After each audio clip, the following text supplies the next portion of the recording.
China has been effectively controlling COVID-19.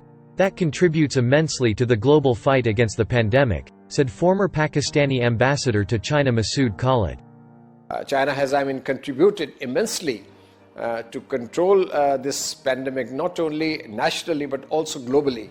And I'm sure all Chinese people, Chinese government have done quite well actually in controlling the pandemic. In response to sporadic outbreaks in some 30 provincial areas in the country since March, China has been adhering to a dynamic zero-COVID approach, taking swift and precise actions to curb new cases while treating the infected. Pakistani health expert Shahzad Ali Khan said China's dynamic zero-COVID policy remains the optimal choice to timely contain the resurgence of the virus. Through isolation, quarantine, testing, lockdowns, this is a standard procedure in any epidemic. And it had been in practice since thousands of years. It's not new.